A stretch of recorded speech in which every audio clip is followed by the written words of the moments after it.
In the opulent private quarters of Shishan Base, Chen Xinyan reclines on a sofa flanked by two young women from Tianqing Academy, Shen Moling and Meng Zixuan, sipping Remy Martin worth hundreds of thousands while lamenting the base's dire energy and food crises. He revels in their admiration, framing his indulgence as the burden of leadership. Secretary Goro interrupts, dispatching the women to the Second Life silo and reporting that ACE Special Forces Captain Ling Feng had sought permission to launch a rescue for Xia Huanhuan and Lu Ziang, missing for hours after a distress signal. Chen Xinyan dismisses the request with cold pragmatism, refusing to risk elite captains on an unknown threat and authorizing only a token investigation. Meanwhile, in the Second Life chamber, the ACE Special Forces captains gather in tense silence. Among them stands Liang Yu, newly integrated and gripping a Tang sword, while Ling Feng masks profound anxiety for his brother-in-arms Lu Ziang. The heavy click of Guro's heels in the corridor signals the arrival of the leader's verdict, leaving the elite unit poised on a knife's edge between obedience and the instinct to save their own. Secretary Goro entered the conference room where the ACE Special Forces captains awaited orders, delivering leader Chen Xinyan's decision. An investigation into the missing scouts Xia Huanhuan and Lu Ziang was authorized, but captain-level personnel were strictly prohibited from participating. The captains, including the naturally gifted Fang Zun, voiced strong displeasure at sending only ordinary soldiers against a threat that had eliminated a captain and a soldier, but Captain Ling Feng suppressed the dissent and obeyed, dispatching regular team members instead.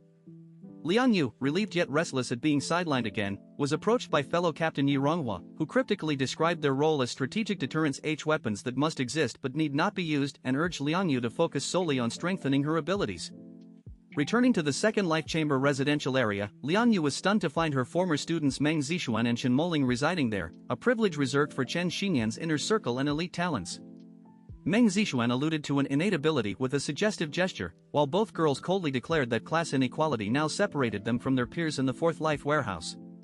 When Liang Yu angrily confronted them for abandoning their classmates, Shen Moling retaliated with a cutting accusation. It was Liang Yu who had abandoned them first by joining the ACE Special Forces.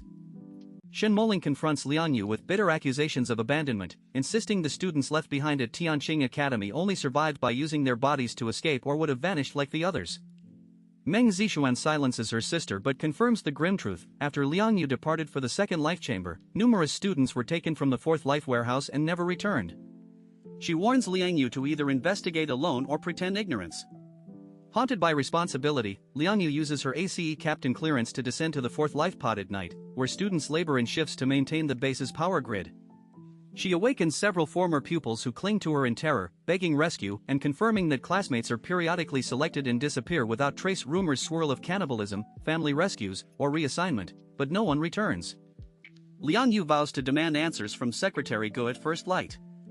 As she navigates the unlit corridor, Wu Chunyu emerges from the shadows, identifies himself as class monitor, and whispers that he knows the fate of the missing students, urging her to follow him immediately.